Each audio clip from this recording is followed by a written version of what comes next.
सभी को राधे राधे, जय श्री कृष्णा। आज हम एनटीपीसी जो एग्जाम चल रहा है उससे रिलेटेड क्वेश्चन करने जा रहे हैं। चलिए, आज का पहला क्वेश्चन क्या कह रहा है आपका, ब्रह्म समाज की स्थापना किसने की थी? तो ब्रह्म समाज की स्थापना किसने की थी? राजा राम मोहन राय ने। क्लियर है बात? स्वामी दयानंद सरस्वती लिखा हुआ है, तो स्वामी दयानंद सरस्वती का संबंध किससे आपका? एक तो आपका सत्यार्थ प्रकाश से है, और इन्होंने ही कहा था क्या कि वेदों की ओर लौटो। आया बात समझ? क्लियर है? तो ब्रह्म समाज की स्थापना राजा राम मोहन राय। तो क्लियर है? चलिए, नेक्स्ट क्वेश्चन क्या कह रहा है आपसे, 2026 में भारत के केंद्रीय कृषि एवं किसान कल्याण मंत्री कौन है? तो ये है आपका श्री शिवराज सिंह चौहान, जो मध्य प्रदेश के पूर्व सीएम रह चुके हैं। तो इनका संबंध किस राज्य से है? मध्य प्रदेश से। नेक्स्ट क्वेश्चन क्या बोल रहा आपका, लिंगराज मंदिर को नागर शैली की वास्तुकला के अंतर्गत क्यों वर्गीकृत किया गया है? तो इसके वक्र के शिखर के कारण। तो लिंगराज जो मंदिर है वो कहाँ पे है आपका? तो भुवनेश्वर, और कहाँ पे? उड़ीसा राज्य में। क्या ये बात समझ में आ रही है? तो आंसर क्या हो जाएगा, इसके वक्ररेखी शिखर के कारण। तो कुछ बातें देखिएगा। नागर शैली, उत्तर भारतीय मंदिर वास्तुकला की मुख्य विशेषता उसका शिखर होता है जो ऊपर की ओर झुकता हुआ वक्ररेखी होता है। लिंगराज मंदिर इसी का एक उत्कृष्ट उदाहरण है। फिर दूसरा क्या लिखा हुआ है, पिरामिड नुमा गोपुरम। ठीक है, यह विशेषता आमतौर पर दक्षिण भारतीय द्रविड़ शैली के मंदिरों में पाई जाती है। क्लियर है बात? फिर आपका स्थान, लिंगराज मंदिर उड़ीसा की राजधानी भुवनेश्वर में स्थित है। ठीक है, और यह भगवान शिव को समर्पित है। क्लियर है? लमन किस राज्य का प्रसिद्ध लोक नृत्य या गीत है? तो ये जो लमन है आपका कहाँ? हिमाचल प्रदेश का। इनमें से कौन सी विशेषता ब्रायोफाइटा को शैवाल से भिन्न बनाती है? तो भ्रूण का निर्माण। ऑप्शन सी आपका क्या है करेक्ट आंसर। अब देखिएगा, अनुदति राय की पुस्तक Mother Mary comes to me का प्रकाशन किस संस्था ने किया था?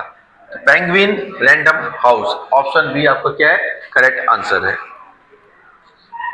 चलिएगा, नेक्स्ट क्वेश्चन देखिए, निम्नलिखित में से कौन सी भाषा म्यांमार बर्मा के भाषा परिवार चीन तिब्बती से संबंधित नहीं है? तो इसका जो करेक्ट आंसर है असमिया। तो असमिया कहाँ की है? असम की। क्लियर है? MS वर्ड में डॉक्यूमेंट सेव करने के लिए किस शॉर्टकट कुंजी का प्रयोग किया जाता है? तो Ctrl+S। ठीक है, Ctrl+S से क्या किया जाता है? ठीक है, और Ctrl+V क्या होता है आपका? तो Ctrl+P से क्या होगा आपका? प्रिंट होगा, और Ctrl+V से पेस्ट होगा।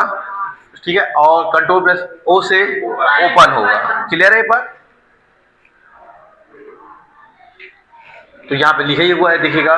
तो अन्य विकल्पों की जानकारी, Ctrl+O लिखा हुआ है, नया या पहले से बना हुआ डॉक्यूमेंट खोलने के लिए किया जाता है। ठीक है, फिर Ctrl+P डॉक्यूमेंट को प्रिंट करने के लिए किया जाता है। फिर Ctrl+V कॉपी या कट किए गए टेक्स्ट को पेस्ट करने के लिए किया जाता है। ठीक है,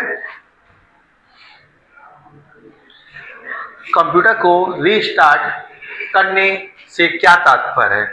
ठीक है, तो कंप्यूटर का स्वचालित रूप से पावर ऑफ होकर पुनः ऑन होना क्या कहलाता है आपका? रीस्टार्ट। नेक्स्ट क्वेश्चन क्या कह रहा है आपका, भारत के बाहर जन्मे बच्चे को भारतीय नागरिकता प्राप्त करने के लिए भारतीय दूतावास में कितने समय के भीतर पंजीकरण कराना अनिवार्य है? एक क्वेश्चन नागरिकता से बना ही रहा है एग्जाम में। तो ठीक है, तो जन्म के 1 वर्ष के भीतर जो जन्म प्रमाण पत्र जो आपका बनता है। क्लियर है? निम्नलिखित में से कौन सा प्राथमिक प्रदूषक नहीं है? तो जो आपका आंसर हो जाएगा ओजोन 3। ठीक है, तो ओजोन जो है आपका किस लेयर में पाया जाता है आपका? तो समताप मंडल में, ठीक है। तो देखिए जानिए किससे क्वेश्चन क्योंकि बनाता है आपका प्राथमिक प्रदूषक। क्या लिखा हुआ आपका? प्राथमिक प्रदूषक। ये वे प्रदूषक होते हैं जो सीधे स्रोत, ठीक है, जो सीधे सोर्स से, जैसे कारखानों की चिमनी या गाड़ियों के धुएं से वायुमंडल में उत्सर्जित होते हैं, जैसे सीओ। सीओ मतलब बोलने का कार्बन मोनोऑक्साइड। गाड़ी वगैरह देखा होगा आपने, जब धुआं वगैरह निकलता है, ठीक है, उसकी बात हो रही है, कार्बन मोनोऑक्साइड। ये सल्फर डाइऑक्साइड और नाइट्रस ऑक्साइड, ठीक है। ये सब किसके एग्जाम्पल है? आपके प्राथमिक के। फिर आ रहा है क्या? द्वितीयक। द्वितीयक मतलब प्राथमिक की सहायता से। तो द्वितीयक प्रदूषण ये सीधे स्रोत से नहीं निकलते बल्कि वायुमंडल में प्राथमिक प्रदूषक के बीच होने वाली रासायनिक प्रतिक्रिया के कारण बनते हैं। ओजोन O3 ये द्वितीय प्रदूषक है क्योंकि यह नाइट्रोजन ऑक्साइड और वाष्पशील कार्बनिक यौगिक के बीच सूर्य के प्रकाश की उपस्थिति में होने वाली प्रतिक्रिया से बनता है। क्लियर है ये बात? चले आगे। चलिए, इनमें से कौन सा पुरस्कार विज्ञान और प्रौद्योगिकी के क्षेत्र में दिया जाता है? सो शांति स्वरूप भटनागर पुरस्कार, ठीक है, ये विज्ञान का सबसे बड़ा पुरस्कार कहलाता है। तो देखिए इसकी जानकारी देखिएगा, मुख्य जानकारी। शांति स्वरूप भटनागर पुरस्कार यह भारत में विज्ञान और प्रौद्योगिकी के क्षेत्र में दिए जाने वाला सबसे प्रतिष्ठित पुरस्कार है। क्लियर है? यह CSIR, ठीक है, तो वैज्ञानिक और औद्योगिक अनुसंधान परिषद द्वारा प्रतिवर्ष उत्कृष्ट भारतीय वैज्ञानिकों को दिया जाता है। क्लियर है? तो अन्य विकल्पों की जानकारी। पुलित्जर पुरस्कार पत्रकारिता, साहित्य और संगीत रचना के लिए दिया जाता है। फिर इसके बाद क्या है? तानसेन सम्मान संगीत, शास्त्रीय संगीत के क्षेत्र में दिया जाता है। इसके बाद क्या है? द्रोणाचार्य पुरस्कार खेल के क्षेत्र में उत्कृष्ट कोच, ठीक है, जो प्रशिक्षकों को दिया जाता है। क्लियर है? ये निम्नलिखित में से कौन सा एक अजैव घटक है? तो दो प्रकार के घटक होते हैं, एक जैव घटक होता है और एक अजैव। तो यहाँ बात किसकी हो रही है? अजैव घटक की। तो मृदा, मिट्टी, ठीक है, तो ये कैसे आपका अजैव घटक है। भारत में वर्तमान में सबसे अधिक किस प्रकार की खेती की जाती है? तो भारत में सबसे अधिक जो खेती की जाती है वो क्या की जाती है? गहन निर्वाह कृषि। तो इसके बारे में जानकारी देखिएगा, गहन निर्वाह कृषि क्या कहलाती है? यह भारत के घनी आबादी वाले क्षेत्रों में सबसे अधिक प्रचलित है। इसमें किसान अपनी छोटी जमीन पर अधिक श्रम और खाद पानी का उपयोग करके अधिक पैदावार लेने की कोशिश करते हैं ताकि अपने परिवार की जरूरतों को पूरा कर सके। क्लियर है बात? फिर इसके बाद क्या है आपका? वाणिज्यिक कृषि, यह बड़े पैमाने पर व्यापार के लिए की जाती है। फिर आ रही है आपका क्या? रोपण कृषि, इसमें चाय, कॉफी या रबर जैसी नकदी फसलों की खेती बड़े बागानों में की जाती है। ठीक है। फिर आदिम निर्वाह कृषि, इसमें पुरानी तकनीकों और औजारों का उपयोग किया जाता है, जैसे झूम खेती। क्लियर है ये बात? भारत किस वर्ष में संघाई सहयोग संगठन SCO, ठीक है, का पूर्ण सदस्य बना था? ये बना था आपका 2017 में। तो भारत के साथ साथ और एक देश बना था, उसका नाम है क्या? पाकिस्तान। क्लियर है बात? तो जानकारी देखिए, तो ये देखो यहाँ बताया गया है, भारत और पाकिस्तान दोनों आधिकारिक तौर पर 9 जून 2017 को कजाकिस्तान की अस्ताना में हुए शिखर सम्मेलन के दौरान SCO के पूर्ण सदस्य बने थे। ठीक है। तो SCO का कई बार क्या होता है? फुल फॉर्म पूछ लेता है। तो क्या है आपका? Shanghai cooperation organisation. यह एक महत्वपूर्ण राजनीतिक, आर्थिक और सुरक्षा संगठन है जिसकी स्थापना 2001 में हुई थी। क्लियर है? भारत इस संगठन का हिस्सा बनने के बाद मध्य एशियाई देशों के साथ अपने संबंधों को और मजबूत कर रहा है। क्लियर है बात? चलिए नेक्स्ट क्वेश्चन देखते हैं, क्या बोल रहा है? CPU सेंट्रल प्रोसेसिंग यूनिट में कंट्रोल यूनिट, किसकी बात कर रहे हैं? CU की। कंट्रोल यूनिट का प्राथमिक कार्य क्या है? तो क्या कार्य है इसका? निर्देशों को डिकोड और नियंत्रित करना। ठीक है। कंट्रोल मतलब क्या होता है? नियंत्रण। ठीक है। तो क्या बोल रहा है वो आपको? निर्देशों को डिकोड और नियंत्रित करना। ये किसका काम है आपका? CPU। ठीक है। और क्या बोले गणती गणना करने के लिए क्या यूज करते हैं, ALU अर्थमेटिक लॉजिक यूनिट का, ठीक है। राज्य के नीति निर्देशक तत्व DPSP मुख्य रूप से किस प्रकार का न्याय सुनिश्चित करते हैं, तो क्या होगा इसमें DPSP में सामाजिक और आर्थिक न्याय। क्लियर है। चलिए अपन इसके बारे में जानकारी थोड़ा सा देखते हैं। DPSP का उद्देश्य क्या था, ठीक है। तो भारतीय संविधान के भाग 4 अनुच्छेद 36 से 51 में दिए गए नीति निर्देशक तत्वों का मुख्य लक्ष्य भारत में एक कल्याणकारी राज्य की स्थापना करना है। तो कई बार पूछ लिया जाता है कि कल्याणकारी राज्य का संबंध किस भाग से है, तो कौन से भाग हो जाएगा आपका, भाग 4 36 से 51, ठीक है। न्याय के प्रकार ये तत्व समाज के कमजोर वर्गों के हितों की रक्षा करते हुए सामाजिक और आर्थिक लोकतंत्र को बढ़ावा देते हैं। क्लियर है। फिर आपका अनुच्छेद 38 यह विशेष रूप से राज्य को निर्देश देता है कि वह सामाजिक आर्थिक और राजनीतिक न्याय सुनिश्चित करके लोक कल्याण की अभिव्यक्ति करे। क्लियर है बात। हड़प्पा सभ्यता की नर्तकी की मूर्ति किस सामग्री से बनी है, तो ये किससे बनी है, कांस्य। तो आपको पता है सिंधु घाटी सभ्यता को क्या बोला जाता है, कांस्य युगीन सभ्यता या फिर नगरीय सभ्यता भी बोला जाता है। क्लियर है। तो आंसर क्या हो जाएगा, कांस्य। मुख्य जानकारी की पॉइंट देखिएगा इसका, नर्तकी की मूर्ति, ठीक है, डांसिंग गर्ल, यह सिंधु घाटी सभ्यता की सबसे प्रसिद्ध मूर्तियों में से एक है जो मोहनजोदड़ो से प्राप्त हुई थी, ठीक है। निर्माण तकनीक, इससे लुप्त मोम तकनीक का उपयोग करके बनाया गया था। विशेषता, यह मूर्ति लगभग 10.5 सेंटीमीटर ऊंची है और हड़प्पा वासियों के धातु शिल्प कौशल का एक बेहतरीन उदाहरण है। क्लियर है। अब नेक्स्ट क्वेश्चन क्या बोला है, अगस्त 2025 में भारत पाकिस्तान अंतर्राष्ट्रीय सीमा पर ऑपरेशन अलर्ट किस अर्धसैनिक बल द्वारा चलाया गया था, तो सीमा सुरक्षा बल, ठीक है। तो क्या इसका फुल फॉर्म BSF का, border security force. Next question देखिएगा, प्रधानमंत्री कौशल विकास योजना, ठीक है, किस वर्ष शुरू की गई थी, तो ये योजना शुरू की गई थी 2015 में।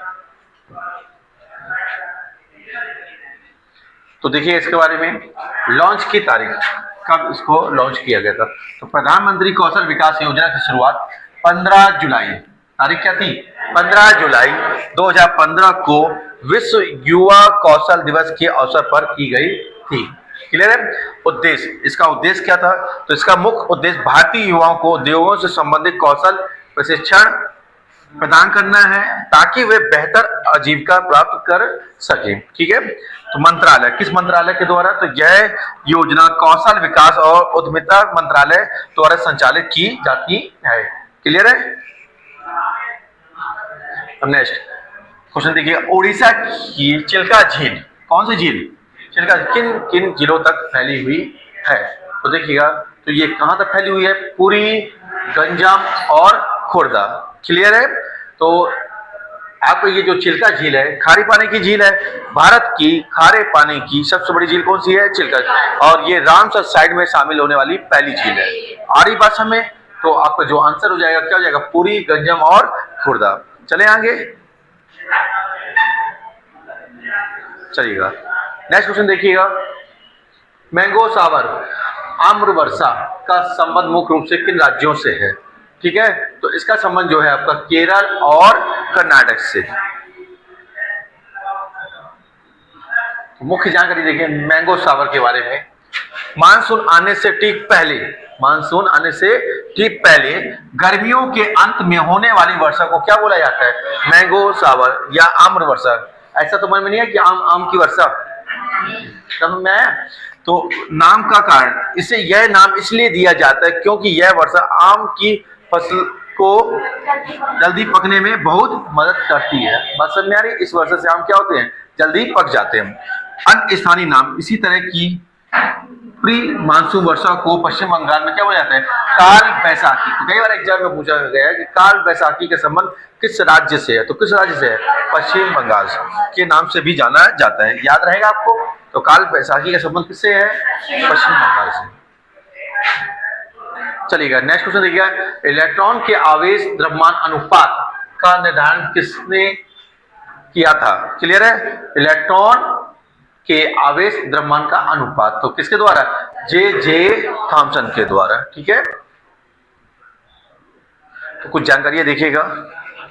जे थॉमसन, ठीक है, इन्होंने 1897 में कैथोड रे ट्यूब CRT, तो CRT का फुल फॉर्म कई बार आता है, तो क्या C मतलब कैथोड, R मतलब रे और T मतलब ट्यूब। तो CRT देखा है पुराने समय में जो टीवी रहती थी उसका जो पीछे का, ठीक है, तो CRT प्रयोग के माध्यम से इलेक्ट्रॉन के आवेश और उसके द्रव्यमान के अनुपात की गणना की थी। इसके लिए उन्हें 1906 में नोबेल पुरस्कार भी मिला था। किन्हें नोबेल पुरस्कार मिला था? जे थॉमसन को। क्लियर है बात? फिर देखिएगा रॉबर्ट मिल्टन, इन्होंने प्रसिद्ध ऑयल ड्रॉप एक्सपेरिमेंट के जरिए इलेक्ट्रॉन पर मौजूद आवेश की सटीक मात्रा का पता लगाया था। रॉबर्ट मिल्टन के बारे में समझ आया आपको। फिर इसके बाद क्या लिखा हुआ है? अर्नेस्ट रदरफोर्ड, इन्होंने परमाणु के केंद्रक की खोज की थी। ठीक है, फिर जेम्स चैडविक, इन्होंने न्यूट्रॉन की खोज की थी। समझ में आया आपको? चलिएगा नेक्स्ट क्वेश्चन देखिएगा,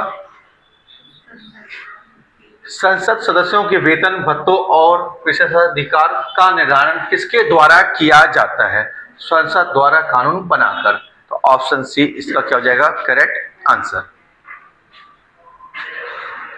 कुछ एक्स्ट्रा फैक्ट देखिएगा, ठीक है, अनुच्छेद 106, ठीक है, भारतीय संविधान के अनुच्छेद 106 के तहत संसद के दोनों सदनों लोकसभा और राज्यसभा के सदस्यों के वेतन और भत्ते समय समय पर संसद द्वारा कानून बनाकर निर्धारित किए जाते हैं। क्लियर है?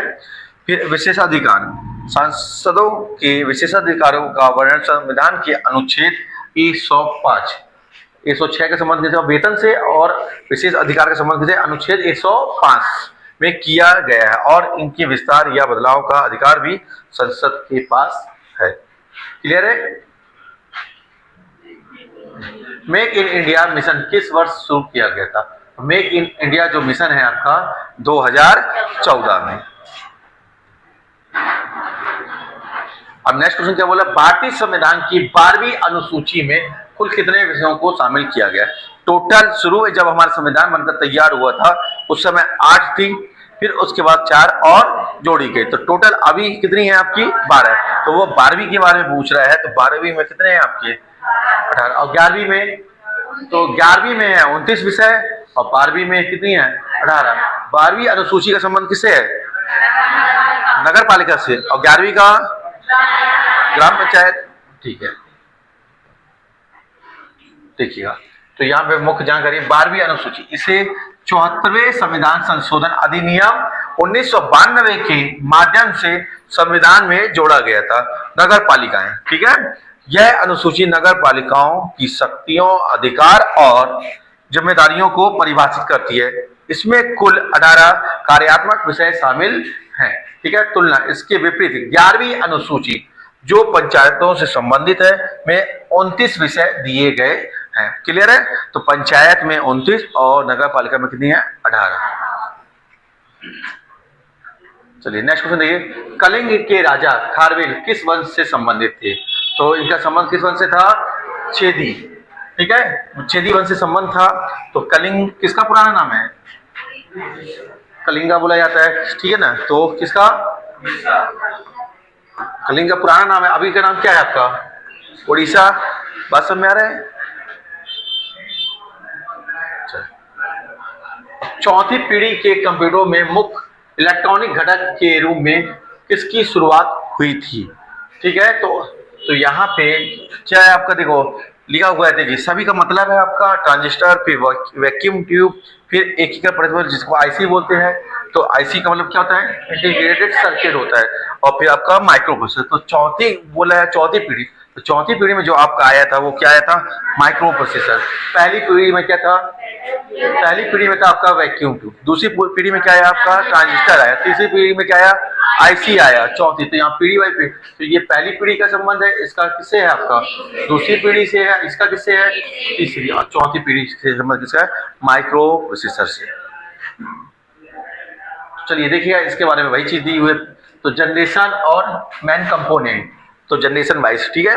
तो देखिए पहली पीढ़ी में वैक्यूम ट्यूब है आपका, दूसरी पीढ़ी में क्या है आपका ट्रांजिस्टर है, तीसरी पीढ़ी में क्या है इंटीग्रेटेड सर्किट आईसी है, ठीक है ना। और चौथी पीढ़ी में माइक्रो प्रोसेसर, तो VLSI। तो VLSI क्या होता है, वेरी लार्ज स्केल इंटीग्रेटेड। आ रही बात समय। तो यहाँ पे पांच, अभी क्या चल रही है आपकी पांचवी पीढ़ी, जिसको आप AI, ठीक है। तो कृत्रिम बुद्धिमत्ता AI, आर्टिफिशियल इंटेलिजेंस, और ULSI क्या है, अल्ट्रा लार्ज। जैसे ये है ना आपका वेरी लार्ज, तो U मतलब हो जाएगा अल्ट्रा लार्ज स्केल इंटीग्रेशन। क्या ये बात समझ में आई आप लोग को? चलिएगा नेक्स्ट क्वेश्चन देखिए।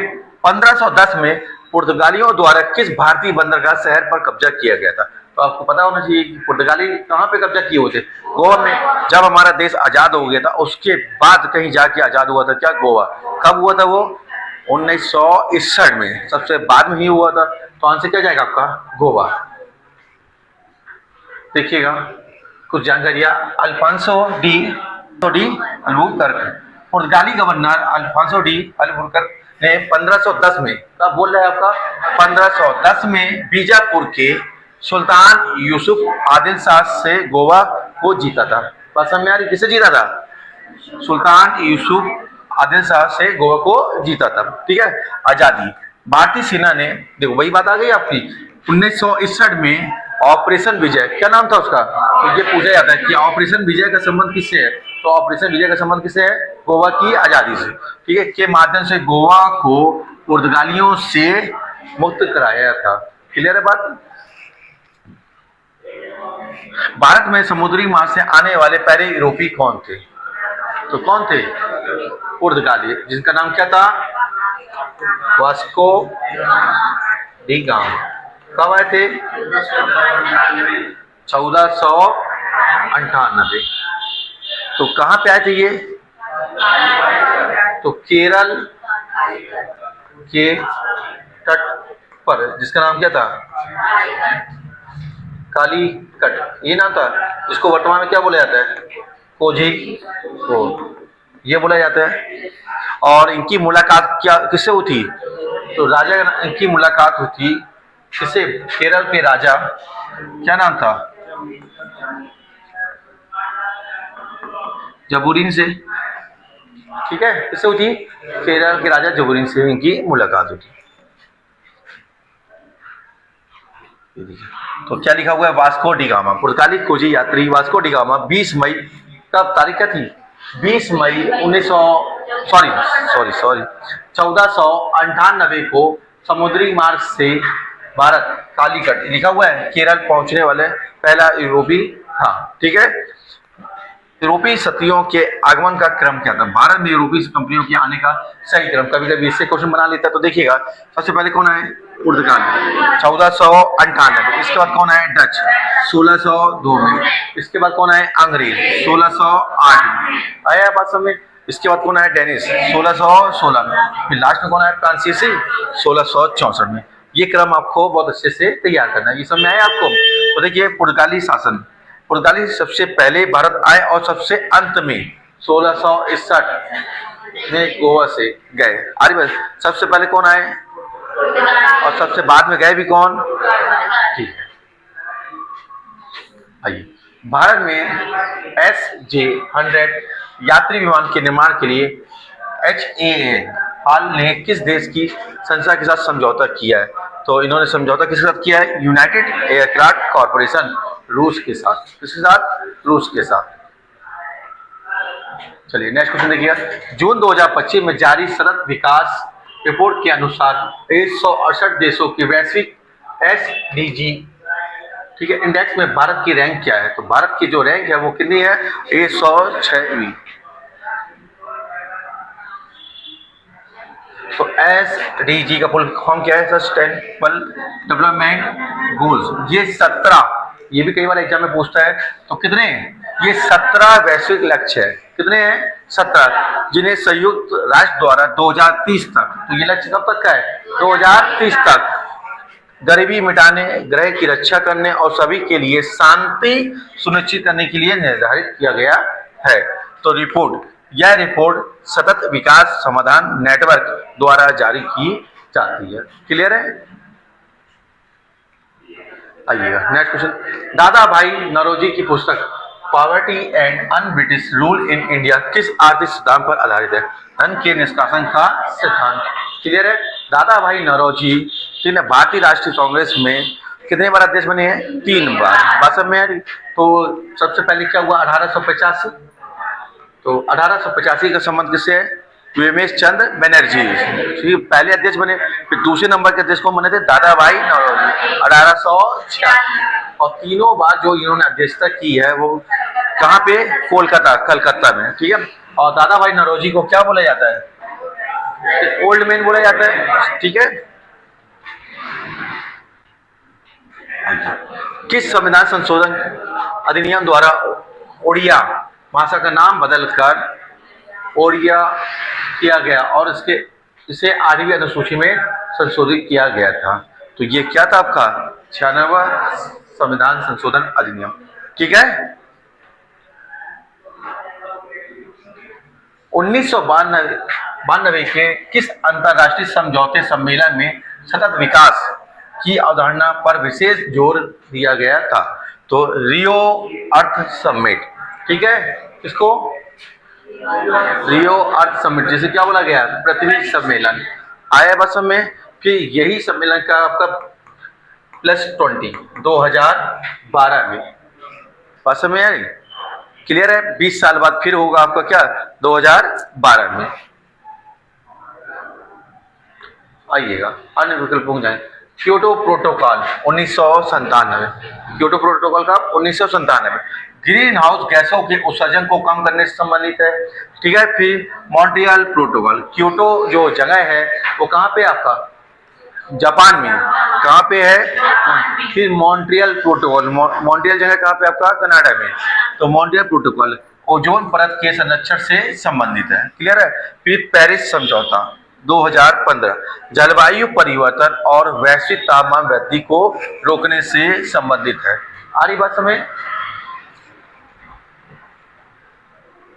प्रधानमंत्री नरेंद्र मोदी ने किस दिवस पर धरती आबा जनजाति ग्राम उत्कर्ष अभियान योजना की शुरुआत की थी?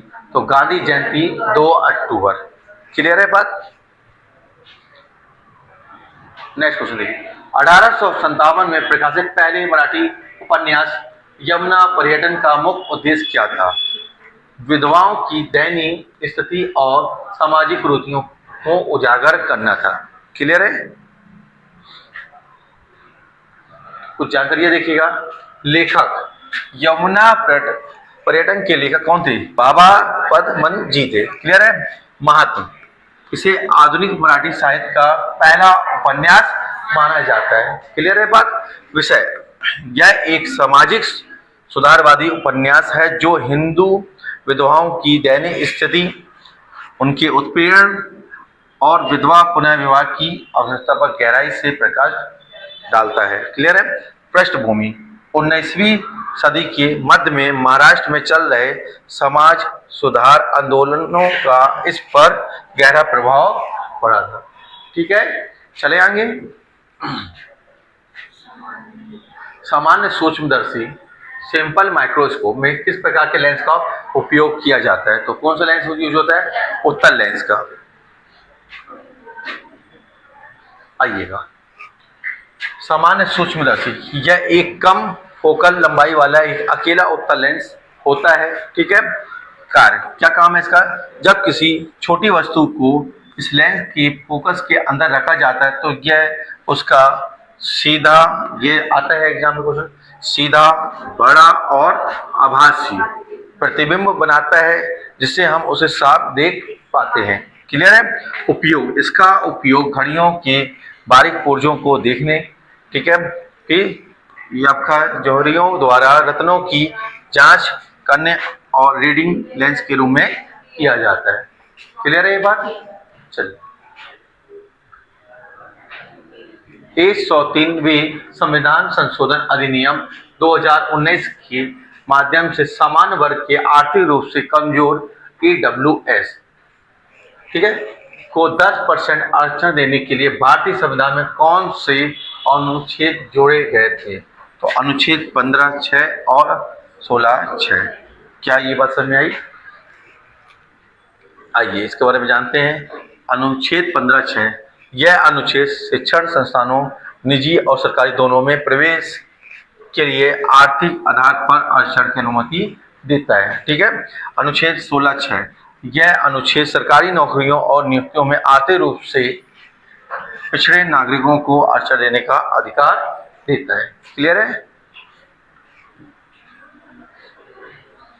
अब देखिए नेक्स्ट क्वेश्चन क्या कह रहा है, भूमध्य सागर और लाल सागर को जोड़ने वाला मुख्य कृत्रिम जलमार्ग कौन सा है?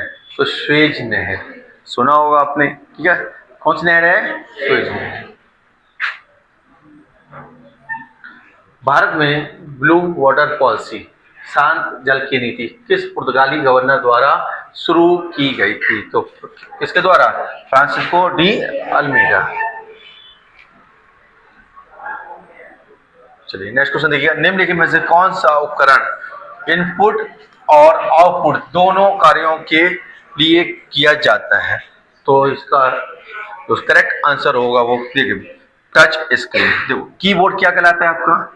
कीबोर्ड कहलाता है इनपुट, मॉनिटर आउटपुट कहलाता है। ठीक है, और प्रिंटर आउटपुट। और यहाँ बोल रहा है दोनों के लिए जो प्रयोग किया जाता है वो किसका किया जाता है? टच स्क्रीन का। ठीक है, निम्नलिखित में से कौन सा सिस्टम सॉफ्टवेयर, ठीक है, का एक उदाहरण है? तो मैक ओएस। तो मैक ओएस क्या है?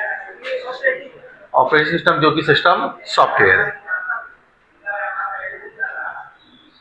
निम्नलिखित में से कौन सा एक प्रसिद्ध भारतीय वाद्य यंत्र है जो मिट्टी के घड़े के समान दिखता है और जिसे हाथों से बजाया जाता है? ठीक है, तो क्या है? डाटा में। तो आंसर क्या हो जाएगा आपका? Option B. क्लियर है बात? तो आइए पैटर्न के बारे में देखिएगा। यह दक्षिण भारतीय शास्त्रीय संगीत, कर्नाटक संगीत में उपयोग किया जाने वाला सबसे पुराना ताल वाद्य है। यह मिट्टी से बना एक विशेष प्रकार का घड़ा होता है जिसमें पीतल या तांबे का बुरादा मिलाया जाता है ताकि इससे निकलने वाली ध्वनि क्या हो जाए? गूंजदार हो जाए। क्लियर है? अब नेक्स्ट क्वेश्चन क्या बोला? प्राचीन भारतीय इतिहास में देवाना प्रिय, मतलब क्या लिखा हुआ है? देवताओं का प्रिय की उपाधि किसे दी गई थी और यह मुख्य रूप से किस शासक द्वारा धारण की गई थी? तो सम्राट अशोक। ठीक है, तो सम्राट अशोक जो है वो किसके पौत्र हैं? तो ये क्वेश्चन आ चुका है एग्जाम में। पौत्र, अब क्या कर देते हैं अपन? तो पौत्र ध्यान नहीं देते कि वो पुत्र पूछ रहा है कि पौत्र पूछ रहा है। वो पूछ क्या रहा है? पौत्र। और आप क्या आंसर लगा देते हो कि किसका पुत्र है। ठीक है, तो ये पुत्र किसके हैं? बिंदुसार की ये पुत्र है। कौन? अशोक। ठीक है ना, और ये किसके पौत्र हैं अशोक? तो चंद्रगुप्त मौर्य। चंद्रगुप्त मौर्य कौन है? मौर्य वंश के संस्थापक। ठीक है, और इनके प्रधानमंत्री कौन है? चंद्रगुप्त मौर्य के चाणक्य। ठीक है,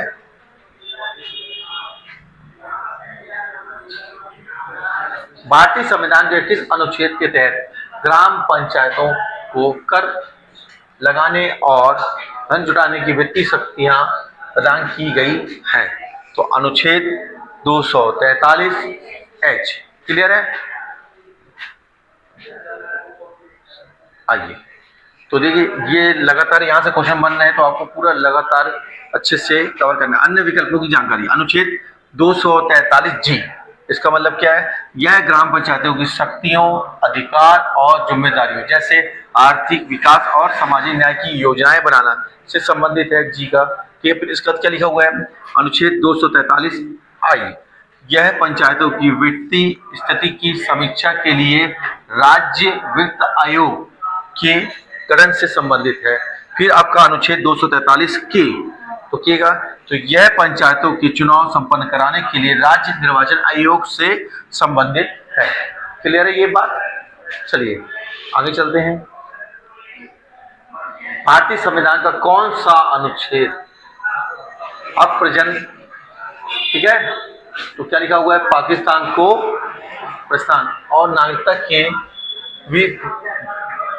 क्या लिखा हुआ है? ये विभाजन से संबंधित है, मतलब टर्मिनेशन से, ठीक है। तो इसका जो आंसर हो जाएगा क्या? अनुच्छेद 7। नागरिकता से लगातार क्वेश्चन बन रहा है आपका, ठीक है। तो आंसर हो जाएगा क्या? अनुच्छेद 7। अन्य विकल्पों की जानकारी देखो। अनुच्छेद 5 क्या कह रहा है आपसे? संविधान के प्रारंभ में नागरिकता की बात करता है, ठीक है। अनुच्छेद 6 क्या कहता है आपका? उन लोगों की नागरिकता से संबंधित जो पाकिस्तान से भारत आए थे। ये अनुच्छेद 8 किससे संबंधित? भारत के बाहर रहने वाले भारतीय मूल के व्यक्तियों की नागरिकता से संबंधित है। क्लियर है ये बात? अब नेक्स्ट क्वेश्चन क्या बोल रहा है आपसे, ध्यान देखिएगा। निम्नलिखित में से किस केंद्र शासित प्रदेश में अपनी चुनी हुई विधानसभा है? तो वो कहाँ पे आपका? पुदुचेरी में, ठीक है। अब शरीर के ऊतकों और अंगों की मरम्मत तथा नई कोशिकाओं के निर्माण के लिए मुख्य रूप से किस पोषक तत्व की आवश्यकता होती है? ठीक है, तो आपके शरीर के विकास से संबंधित अगर कुछ है तो वो क्या है आपका? प्रोटीन। क्लियर है बात? तो आंसर क्या हो जाएगा आपका? प्रोटीन। दिसंबर 2025 में भारत और लाइबेरिया के बीच किस क्षेत्र में सहयोग बढ़ाने के लिए एक समझौता ज्ञापन पर हस्ताक्षर किए गए थे? तो भेषज संहिता या फिर दवा मानक पर, ठीक है। चलिए ये थे आपके एनटीपीसी से रिलेटेड क्वेश्चन, इसे अच्छे से पढ़िएगा। इनका आने वाले सेट में पेपर है, उन्हें बहुत ज़्यादा इससे हेल्प होगी। सभी को राधे राधे, जय श्री कृष्ण।